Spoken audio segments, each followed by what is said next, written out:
Selamat mendengarkan podcast ini. Ketika kita percaya kepada Allah yang menjadi manusia di dalam nama Yesus Kristus, percaya kita itu harus menyita seluruh kehidupan, harus merenggut seluruh kehidupan, harus merampas seluruh kehidupan, sehingga hidup kita akan benar-benar berubah.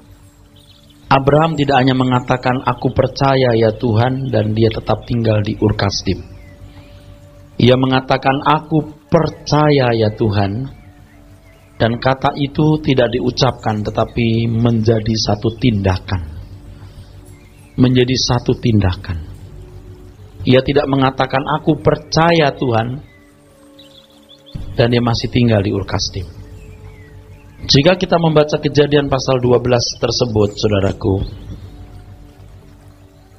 di dalam Kejadian pasal 12, oke, kita baca dari ayat 1 dulu, lalu ayat yang keempat sampai ayat yang keempat.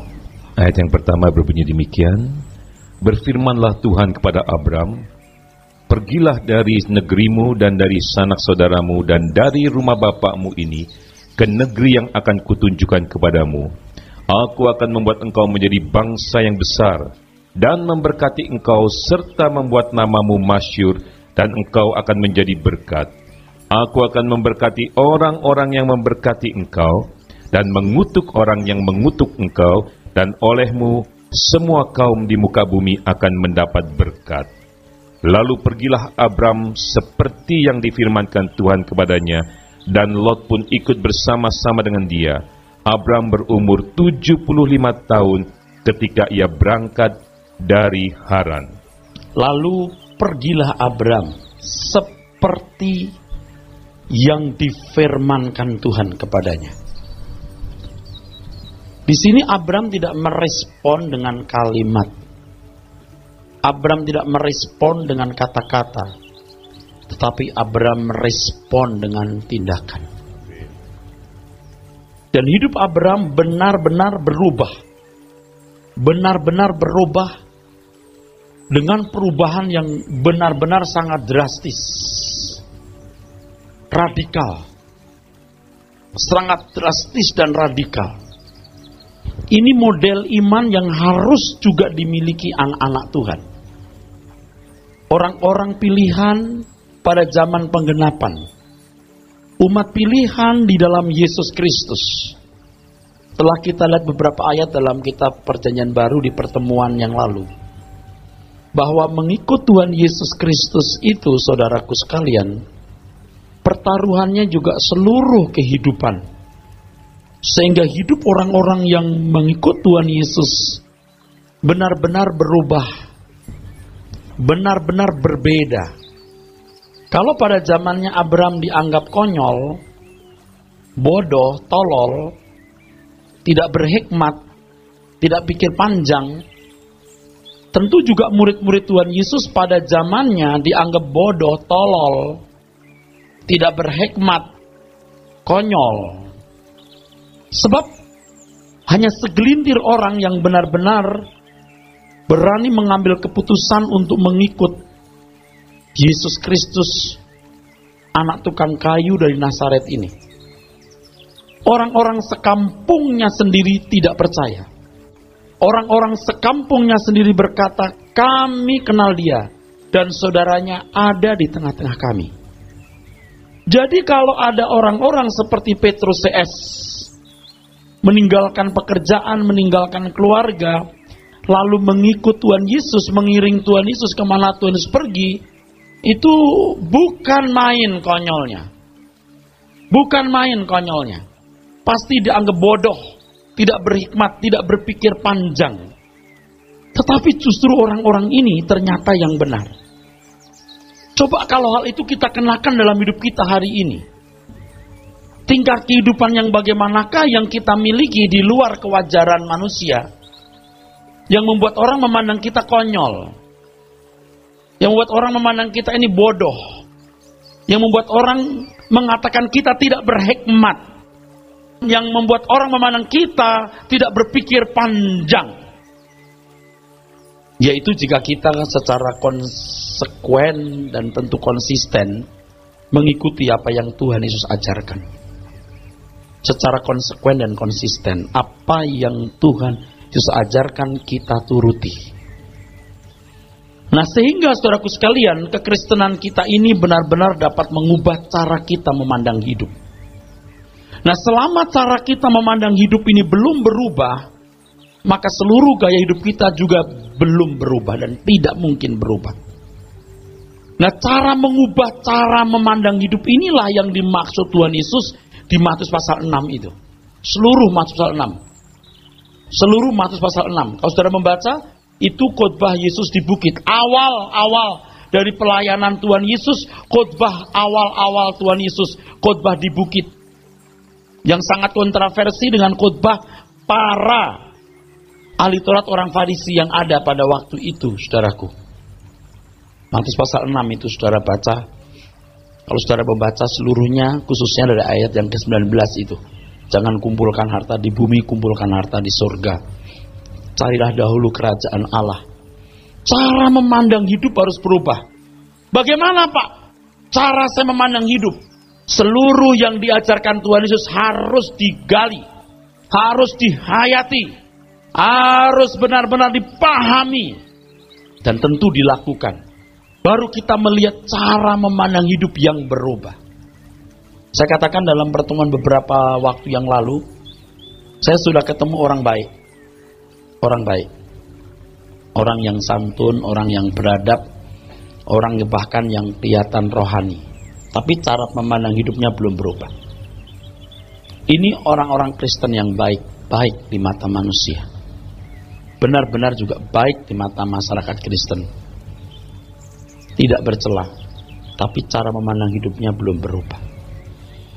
Matius pasal 6, sudah lihat, itu di ayat yang ke-22. Ayat yang ke-22 berbunyi demikian. Mata adalah pelita tubuh. Jika matamu baik, teranglah seluruh tubuhmu. Jika matamu jahat, gelaplah seluruh tubuhmu.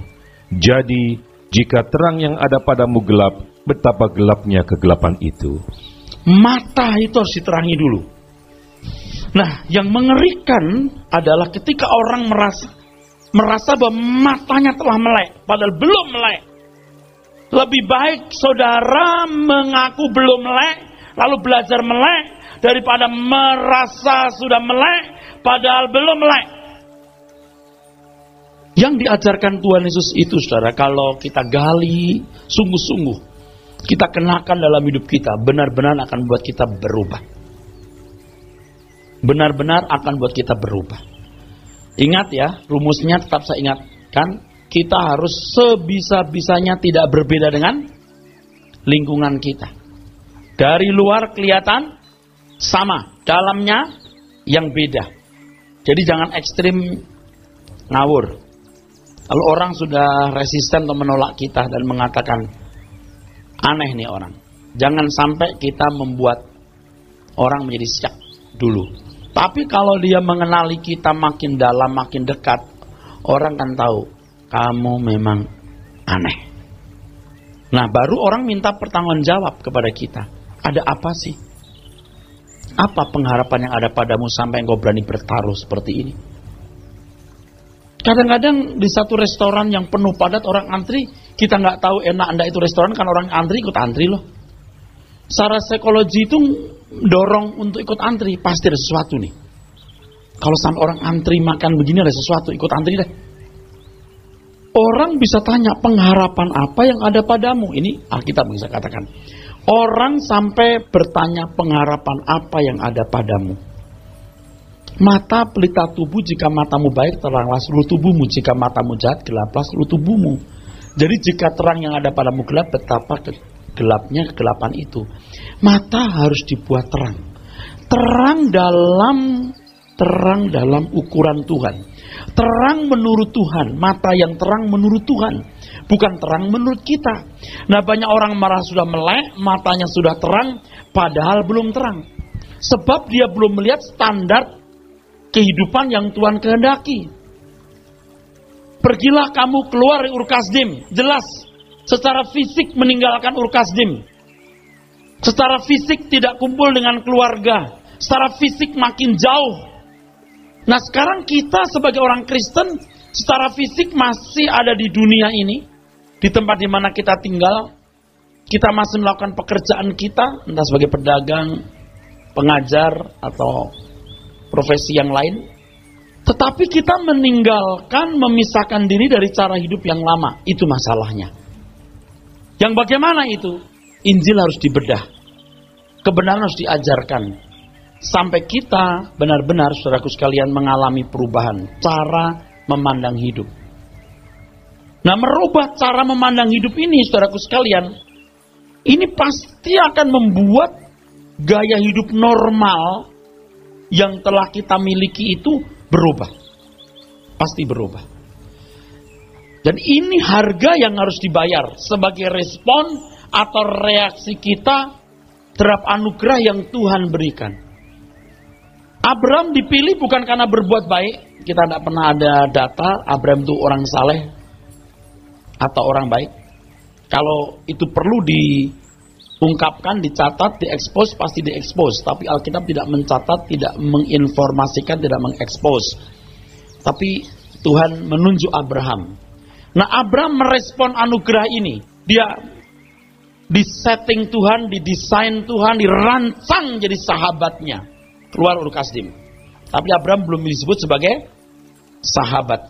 Sampai ketika ia mempersembahkan anaknya Ishak, baru percayalah Abraham, dianggap sebagai respon yang benar.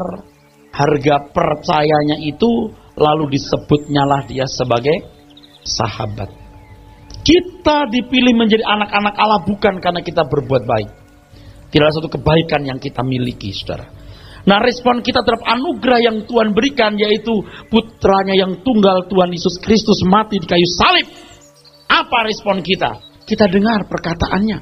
Kita dengar ajarannya. Kita belajar melakukan semua yang diajarkan, saudaraku. Dan itu akan merenggut hidup kita. Itu akan merebut hidup kita. Itu akan merampas hidup kita. Sampai kepada tingkat kenormalan kita itu dilepaskan. Itu tentu lewat sebuah proses. Tetapi harus memiliki komitmen yang jelas. Komitmen yang jelas. Nah, saudara bayangkan bagaimana ketika Petrus meninggalkan jalannya, meninggalkan keluarganya, anak-anak Zebedeus, ya, bahkan Lewi, ya, Matius meninggalkan rumah cukainya. Apa saudara pikir mereka begitu mendengar ajakan Tuhan Yesus meninggalkan profesi mereka itu langsung mereka jadi cerdas, langsung mereka mengerti semua kehendak Tuhan? Tentu tidak. Tapi komitmennya jelas, bulat. Aku mau. Dan Tuhan tuntun mereka. Dan Tuhan tunjukkan harga-harganya. Dan mereka ikuti harga-harga itu. Sampai akhirnya seperti Petrus yang tadinya pada waktu muda ikat pinggangnya, pergi kemana saja dia mau pergi. Tapi hari tuanya dia ikat tangannya, dia dibawa ke tempat yang dia suka. Dengan cara demikian kata Alkitab. Yohanes 21, ia memuliakan Tuhan. Cara kita memandang hidup ini loh saudaraku, yang harus dirubah. Saya tahu ada banyak orang baik yang bisa melayani Tuhan. Orang-orang santun, orang berpendidikan, orang beradab, orang yang sopan, orang yang punya reputasi baik di masyarakat. Tapi pada level tertentu stuck, pasti mentok. Dia pasti tidak bisa jalan dengan Tuhan Yesus. Pasti tidak bisa mengemban pekerjaan Tuhan secara murni. Tidak mungkin bisa. Sebab orang harus berani disembelih. Seperti roti yang terpecah dan anggur yang tercurah. Dia akan mengerti apa tujuan pelayanan itu. Saudara masih bersama saya? Cara memandang hidup ini. Dan jangan harap saudara langsung bisa memahami ini secara benar. Tentu perlu proses, tapi harus ada komitmen dulu. Jadi ketika Petrus dan teman-temannya dipanggil itu, mau, komitmennya mau. Itu tidak langsung mereka mengerti benar. Bahkan ketika Tuhan Yesus sudah bangkit dari kubur pun mereka masih memiliki pola pikir yang duniawi. Tapi komitmen mereka ternyata bulat, ya, utuh. Mereka terus dibimbing Tuhan, terus dibimbing Tuhan. Kalau kita membaca surat-surat Petrus, surat Yohanes, keinginan daging, keinginan mata, keangkuhan hidup bukan berasal dari Bapa. Sebelumnya mereka minta duduk di sebelah kanan kiri Tuhan Yesus untuk menjadi pejabat-pejabatnya. Setelah itu, setelah dewasa, nah, Petrus sebelumnya kan suka ngatur-ngatur Tuhan. Coba kalau Tuhan gak sabar, Petrus, mulai hari ini jangan ikut saya, pulang kamu. Dan lihat muka saya lagi, dan aku tidak mau lihat mukamu. Selesai. Tapi Tuhan tidak begitu. Mari, ayo. Kamu itu ngeselin aku, Petrus. Dah, jangan ikut aku lagi. Nah, Tuhan sabar menuntun mereka. Tapi saya ingatkan bahwa tingkat kesabaran Tuhan yang sempurna itu tetap ada batasnya. Atau kita sendiri yang menolak, membatasi ketika hati kita mengeras dan tidak mau kehilangan nyawa. Ingat khotbah Selasa yang lalu, kehilangan nyawa. Kehilangan nyawa. Merubah cara memandang hidup. Nah, ini agak rumit dijelaskan, tetapi saya bicara terus. Sebab kan pertanyaannya, cara memandang yang bagaimanakah itu, Pak? Saya kira saya sudah memandang hidup ini dengan cara yang benar. Oke.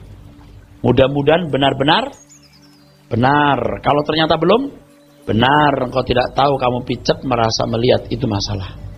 Itu problem. Oleh sebab itu saudara dengan tekun belajar firman Tuhan, baru saudara mengerti. Begitu ya. Mengerti dulu. Secara kognitif mengerti. Anda belum menghayati sepenuhnya. Tapi lewat perjalanan waktu, saudara akan mulai mengerti nanti. Oh begitu. Dan ketika saudara mulai menanggalkan keinginan-keinginan duniawi itu. Nah, inilah yang disebut sebagai hidup baru.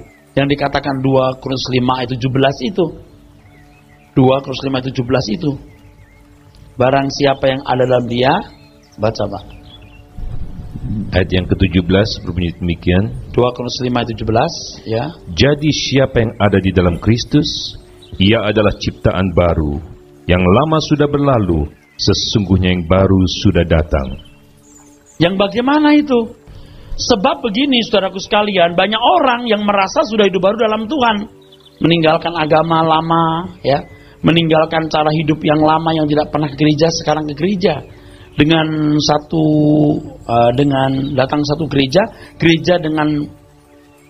dengan variatif kegiatannya, dengan manajemen yang bagus, dengan khotbah-khotbah yang bagus.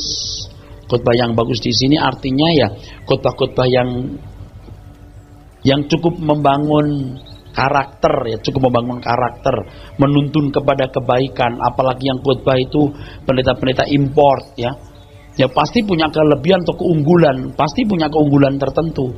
Lalu ide-ide baru yang dia dengar, ya ide-ide baru gitu. Bagaimana mengelola keuangan yang baik, bagaimana menjadi pemenang, bagaimana berkarir gitu. Tetapi sebenarnya belum punya landasan yang benar secara warga kerajaan surga. Sebab belum hidup baru. Semua itu psikologi. Itu baru keberagamaan. Kekristenan itu merenggut seluruh hidup. Akhirnya saudaraku, orang yang merasa melek padahal belum melek. Jadi dibuat melek dulu. Kamu itu belum melek loh.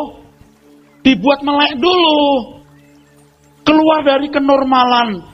Merubah kenormalan inilah yang nyaris tidak dapat dilakukan. Pola kenormalan telah mengakar selama puluhan belasan tahun, saudaraku sekalian.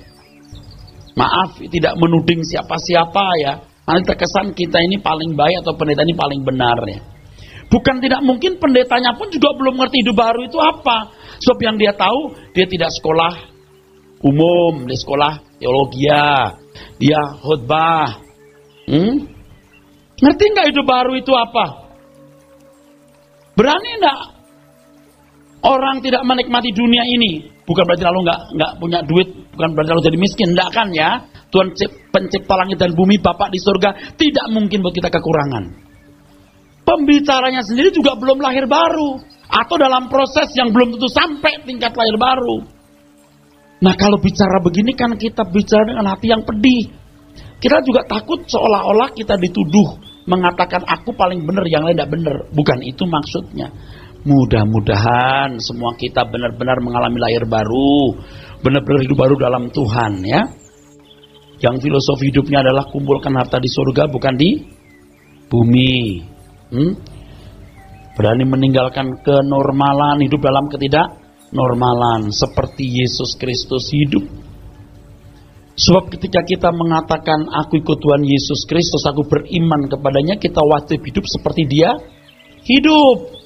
Nah, kalau mau punya iman yang sempurna, Ibrani 12 yang telah kita baca, lihatlah dia, ya, tanggalkan beban dan dosa, supaya perlombaan itu bisa berlangsung, berjalan dengan baik, menanggalkan beban dan dosa. Pandang Yesus yang membawa iman kamu kepada kesempurnaan. Apa yang dipandang? Dengan kerelaan dia pikul salib, menanggung bantahan yang begitu hebat. Dia taat sampai mati di kayu salib. Coba apa yang dilakukan Tuhan Yesus? Menderita, memenuhi kehendak Bapa, tidak memikirkan dirinya sendiri, tidak memikirkan hidupnya. Nah, model begini gimana kita bisa? Bagaimana kita bisa hidup dengan model begini? Sementara kita di tengah-tengah dunia yang begitu egois, yang memikirkan dirinya sendiri, yang materialistis, yang egosentris. Waduh, berat. Tetapi iman yang benar itu begini. Saya baca lagi Ibrani 12 ya. Ibrani 12 dari ayat 1 ya. Ini kan lanjutan Ibrani pasal 11. Ibrani pasal 11 bicara soal iman, ya kan? Halo, amin. Iman, objek iman adalah kerajaan Bapa di surga. Perlombaannya adalah meraih kerajaan Bapa di surga untuk menjadi mempelai-mempelai Tuhan Yesus. Yang jadi hambatan beban dan dosa. Menanggalkan beban dan dosa itu bukan perlombaan itu yang menghalangi perlombaan yang diwajibkan. Nah, kalau orang nggak tahu perlombaan apa yang diwajibkan, belum masuk.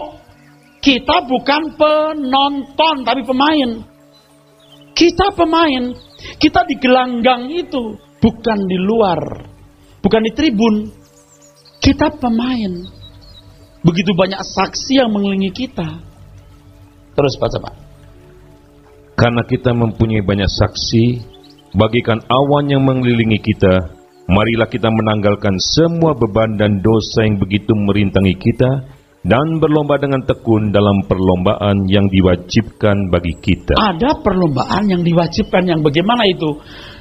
Ayat Ibrani pasal 11 harus dibaca. Kerajaan Bapa di surga yang membuat Abraham meninggalkan Kasdim, supaya menjadi sahabat Allah. Kalau kita menjadi mempelai Tuhan, waduh hebat banget kan? Oleh sebab itu komitmennya harus bulat. Yuk kita bikin kesepakatan dengan jemaat dari pihak gereja, kita ini melayani Anda supaya Anda jadi mempelai Tuhan, jadi kekasih Tuhan, jadi sahabat Tuhan. Kalau ada kegiatan tidak mengarah ke sini, Anda boleh komplain kita. Pak, ini tidak membawa kami jadi mempelai Tuhan. Tapi saudara yang datang, saudara juga harus mau memenuhi komitmen ini. Kesepakatan kita mau jadi mempelai Tuhan. Itu perlombaan yang diwajibkan. Beban dan dosa itu yang menghalangi. Sekarang kalau pelayanan tidak membawa orang kepada mempelai, jadi mempelai Tuhan yang tidak bercela, ini sudah dijelaskan mempelai di sini apa maksudnya. Masih abstrak, tapi saya harap saudara sudah mengerti itu, saudaraku. Tidak membawa orang jadi mempelai Tuhan. Lalu apa kegiatan pelayanan itu? Coba Pak Eras khotbah yang lain dulu. Oh, enggak bisa. Yang ini you harus beres dulu. Yang ini you belum beres, belum bisa. Paling tidak you udah punya komitmen bulat. Aku tinggalkan dunia ini. Aku tinggalkan dunia. Aku tinggalkan cara hidup anak dunia. Aku mau hidup dengan cara anak Tuhan. Nah, tinggalkan dunia dengan cara hidup anak dunia harus ditinggalkan. Yang gimana itu? Injil.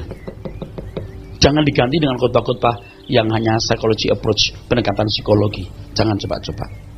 Bagaimana mengelola uang yang baik? Waduh, itu anak dunia lebih pintar dari kita. Jangan-jangan.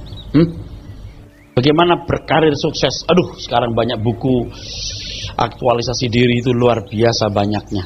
Meraih sukses, bagaimana jadi kaya dan lain sebagainya. Aduh, itu beda banget dengan kita. Walaupun ada beberapa prinsip yang bersentuhan atau bersinggungan. Bisa. Tapi kita harus memiliki dasar dari ajaran Tuhan Yesus Kristus. Ya. Jadi menjadi tantangan buat kita ya.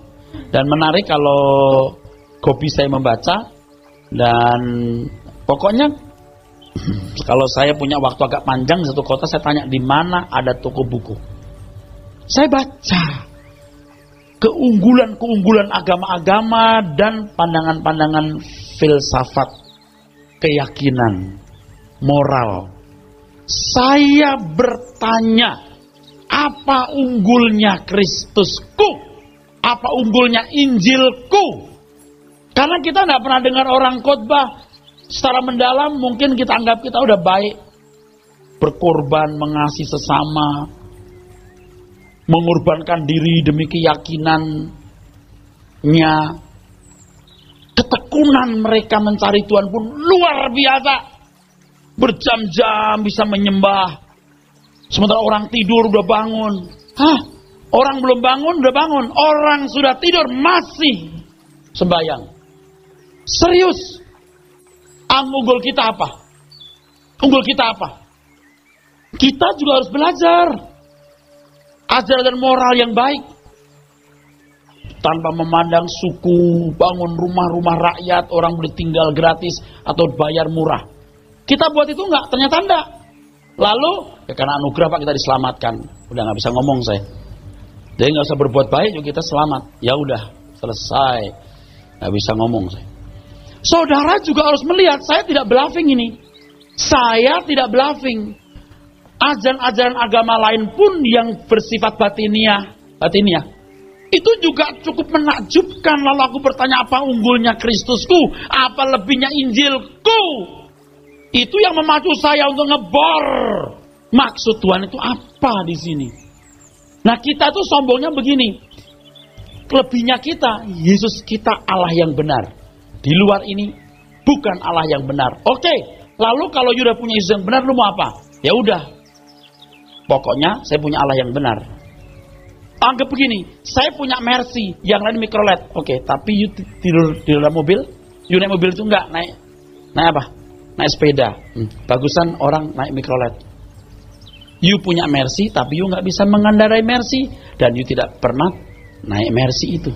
Itu masalahnya.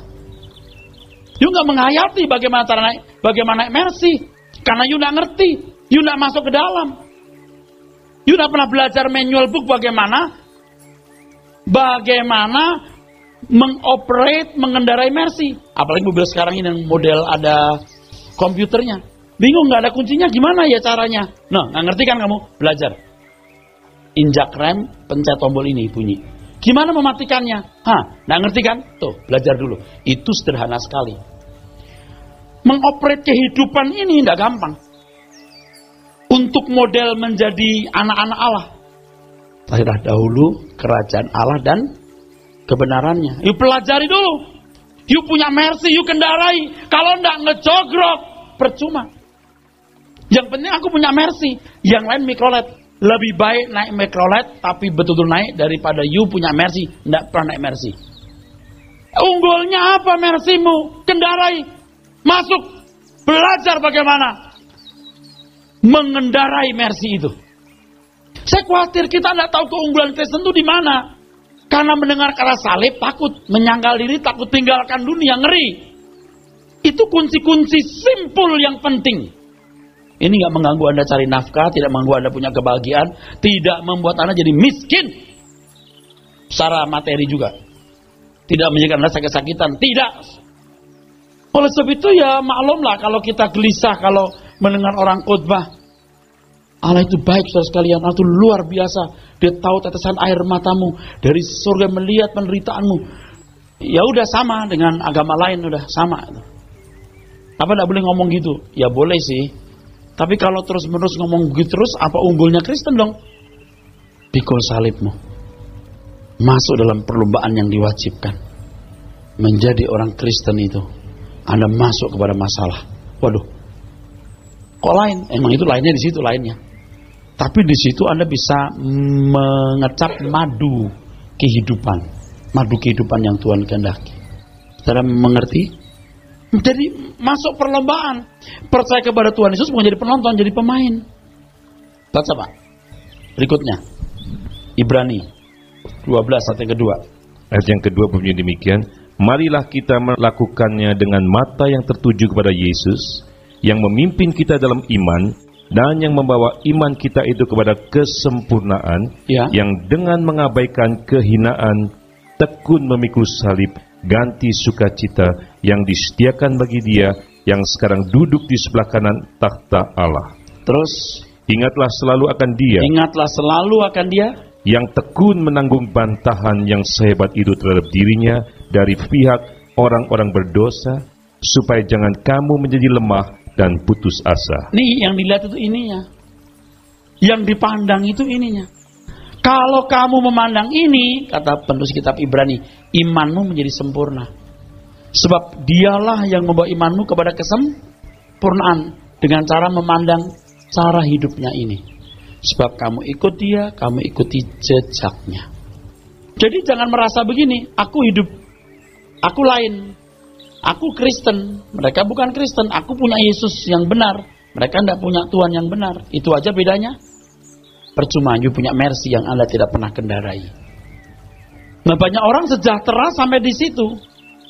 Sejahteranya sampai di situ. Saudara mengerti maksud saya? Sudah merasa eksklusif. Jadi Kristen, anak Tuhan punya Yesus yang benar.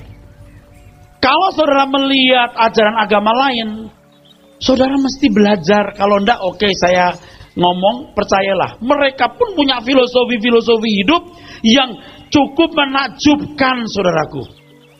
Ajaran-ajaran batiniahnya pun juga enggak sederhana. Coba perhatikan itu. Dengarkan itu. Ceramah khotbah mereka, filosofi-filosofinya. Apalagi bukunya. Nah, saya mulai tanya, apa lebihnya Kristenku? Apa lebihnya Injilku? Apa lebihnya Yesusku? Dan ternyata kalau kita menggali kekayaan Injil, baru kita melihat keluar biasaan atau keunggulannya. Cuman harganya mahal sekali. Mahal sekali. Tapi kalau kita mau bisa. Kalau kita mau bisa. Katakan amin. Saudara masih bersama dengan saya? Nah, kalau kita sudah mendengar kebenaran ini lalu bisa dientaskan, ya, kita mulai mengerti dengan mata yang terang itu, cara memandang hidup yang benar itu, kita ajak orang, ayo sini, ayo. Kalau hanya seorang Erastus bisa apa efektifnya? Saya yang mengajak saudara juga punya mata yang terang, lalu juga mengajak orang lain, ayo, mari. Itu baru namanya melayani. Jadi jangan bikin kerajaan sendiri, namanya gereja, kebaktian, pelayanan. Tidak mengentaskan orang keluar dari dunia ini. Binasa orang-orang itu. Sebab paket Tuhan Yesus hanya satu. Menjadikan kita mempelainya, nggak ada paket lain. Kembali ke 2 Korintus tadi, saudaraku. Pasal 5. Ayat 17 telah kita baca, saudaraku. Ya. Jadi ketika saudara punya komitmen yang bulat gitu, komitmen yang bulat, aku mau, ya, itu harus ditandai dengan baptisan, ditandai dengan baptisan. Lalu baru Anda belajar. Oleh sebab itu Tuhan Yesus mengatakan, barang siapa tidak melepaskan diri dari segala miliknya, ia tak dapat jadi muridku. Nah, kan kita tidak tahu kapan titik di mana kita betul-betul meninggalkan komitmen, aku milih Tuhan Yesus, kerajaannya. Itu baru mulai. Ketika berpaling dari dunia melihat Tuhan itu baru mulai. Barang siapa yang setia dalam perkara yang kecil, setia dalam perkara yang besar. Tidak melihat dunia itu baru perkara kecil. Tapi selama ini duit itu perkara besar, udah terikat, susah udah. Nih begini. Saudara kalau belum menghayati, saya ajak merenungkan begini. Posisi Anda seperti ini ketemu Tuhan malu nggak? Posisi hidup saudara seperti ini ketemu Tuhan malu nggak? Banyak yang malu. Kita tuh memberi nilai tinggi banyak hal. Kan kita harus lari dari dunia seperti Lot dan keluarganya. Baru belajar. Emang kadang-kadang kita kan secara fantasi mengatakan begini, dunia ndak indah, oh Tuhan betapa Engkau indah. Itu fantasi. Hanya ngomong di gereja tuh mau nyuap Tuhan, menenangkan jiwa. Oh Tuhan Engkau terindah, aku akui Engkau terindah Tuhan. Sebenarnya belum atau enggak sama sekali. Cuman di gereja ngomong begitu. Pada waktu nyanyi dia mengatakan itu. Setelah itu enggak. Bohong. Ini tidak membuat Anda jadi miskin dan mengurangi mobilitas kerja Anda loh. Amin. Anda kan tetap sama seperti yang lain tapi dalamnya beda, saudaraku. Itu baru belajar itu.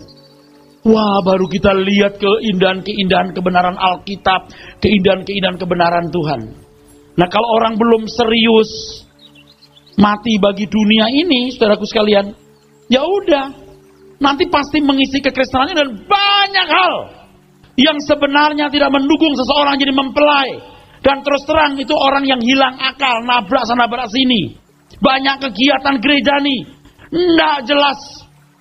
Seperti banteng tutup matanya nabrak sana nabrak sini. Begitu. Halo, nangkap saya ngomong nih? Kita lihat dari jauh begini. Mendingan nggak punya kegiatan dah. Jelas kemana kita larinya. Jelas. Bikin acara ini, bikin acara itu, bikin kegiatan ini, bikin kegiatan itu. Tuh, kalau ngomong gini kan kesannya kita paling jelas kan? Saudara ngerti maksud saya? Ya, saya juga tahu bahwa ibu-ibu misalnya ya, jenuh lah kalau acaranya khotbah terus katanya ya, kita sekali-kali bikin festival nasi goreng. Oh boleh. Festival nasi goreng itu udah cuma dalam rangka untuk mengikat hati ibu-ibu yang masih duniawi, yang perlu temen aja. Tapi itu bukan tujuan loh, amin. Tapi kalau orang nggak ngerti tujuan kan, hari ini bikin apa? Festival nasi goreng. Nanti festival mengarang bunga. Besok lagi festival bikin gaun. Besok lagi habis untuk itu saja. Halo? Nanti basar untuk orang miskin, basar yatim piatu. Bukan nggak boleh.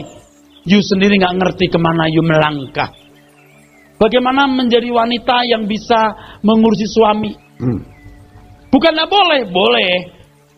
Besok lagi apa? Bagaimana mendidik anak-anak? Oke, boleh. Tapi sebenarnya belum punya tujuan. Tujuannya dulu kasih tahu. Tujuan dikasih tahu. Setelah tujuan dikasih tahu, Anda akan cerdas dengan sendirinya. Sebab baik kamu makan atau minum atau lakukan segala sesuatu, Anda lakukan semua untuk Tuhan. Itu pasti Anda jadi cerdas, jadi smart, jadi bijak. Itu dulu. Kalau kita membaca 2 Korintus pasal 5 itu, saudaraku sekalian, itu kan dari ayat 1 soal kemah kami dibongkar, Tuhan sediakan apa? Tempat di surga. Betul nggak, saudara?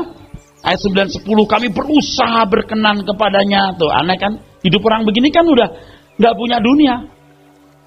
Itu dunia anak Tuhan. Welcome to my world. Selamat datang di duniaku. Gitu. Ayat 14-15. Hidup sepenuhnya mengabdi kepada Tuhan. Baru ayat 17. Memang orang yang hidup dalam dia ciptaan baru, yang lama sudah berlalu, yang baru sudah datang. Itu polanya ayat sebelumnya. Ini nggak ada duniawinya sama sekali. Semua benar-benar rohani, saudara. Jadi sementara saudara mendengarkan firman itu sebenarnya sedang dijaring. Jadi penjaringan itu bukan hanya di luar gereja. Ayo ke gereja ya, saya udah menjaring jiwa. Oh belum. Orang ke gereja itu belum tuh udah dikejaring, belum. Cuman sementara saja ada di gereja, kelihatannya terjaring, belum tentu. Tapi begitu didengar firman tuh dijaring, tuh dijerat pikirannya. Dirubah cara memandang hidup, itu baru penjaringan yang benar. Itu baru penjalan yang benar. Sampai tidak menoleh ke belakang.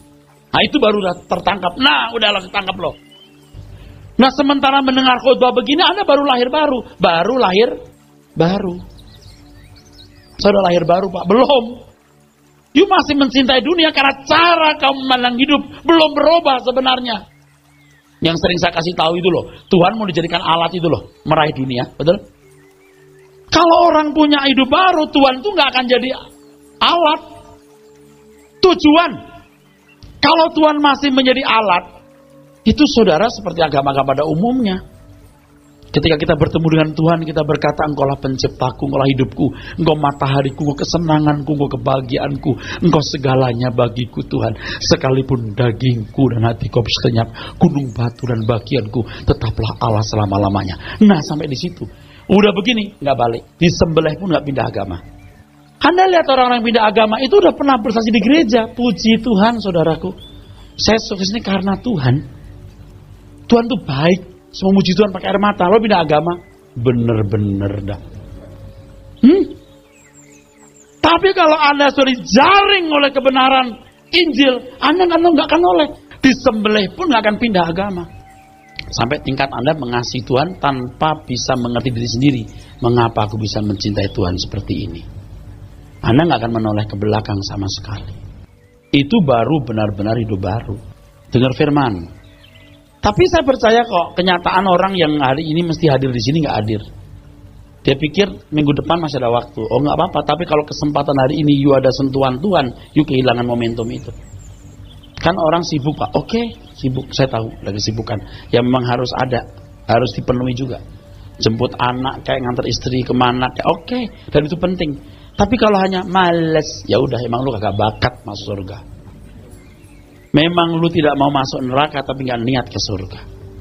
Kristen itu bukan agama, jalan hidup. Yang penting jalan dijalani hidupnya. Kalau jadi agama, waduh, bentuk manipulasi, penyalahgunaan, waduh, dominasi manusia atas manusia lain, dan lain sebagainya, saudaraku sekalian. Dan itu yang akan sangat merusak kehidupan Kristiani kita. Hitung dulu anggarannya. Lukas 14. Hitung dulu anggarannya. Kok sampai begitu Pak? Ya memang berat. Hitung dulu anggarannya. Ya memang berat. Hati-hati. Banyak yang dipanggil, sedikit yang dipilih. Maksudnya apa? Maksudnya adalah agar kamu bukan hanya termasuk orang yang dipanggil, tapi terpilih. Berjuanglah itu. Berapa banyak orang yang punya kesadaran ini, saudara? Coba kalau saudara tidak kenal saya, dengar khotbah begini. Coba. Anda bilang apa? Ini pendeta konyol nih, nggak jelas, gue nggak ngerti dia ngomong apa, betul nggak? Ya Anda sudah dari minggu ke minggu dengar khotbah ini, apalagi berseri, tahu. Ini maksudnya, aku tahu, tapi aku belum melakukan sepenuhnya. Tapi aku tahu, aku mau praktek, aku mau melangkah. Yang nggak pernah dengar langsung berkata, maunya apa sih? Udah kayak nggak hidup di dunia lagi. Justru ketika kita masih di dunia, kalau kita sudah tidak hidup di dunia, nggak punya kesempatan untuk memilih jadi kekasih Tuhan atau tidak. 70 tahun umur hidup kita di dunia ini, itu kesempatan memilih menjadi kekasih Tuhan selamanya atau kasih setan selamanya. Ada pertaruhan. Lalu jangan menganggap khotbah ini seolah-olah merusak prinsip sola gratia. Hanya oleh anugerah. Diselamatkan oleh iman. Jangan dianggap merusak. Jangan dikesankan seolah-olah perbuatan kita menyelamatkan kita. Saya sudah mengatakan bahwa perbuatan baik apapun tidak bisa menyelamatkan manusia. Sebab keselamatan hanya dilakukan oleh Tuhan Yesus Kristus.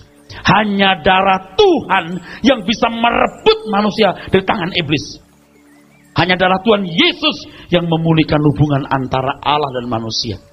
Nah setelah kita mendapat peluang untuk itu, you responi nggak? Nah responnya baca seluruh Injil dan lakukan. Dan perbuatan baik Anda tidak diperhitungkan sebagai jasa, tapi respon atau reaksi terhadap anugerah itu. Dan kita tidak merasa berjasa juga, sebab kita ada sebagaimana anak ada karena anugerah Tuhan. Nah, rendah hatinya di situ. Selamat berjuang. Amin.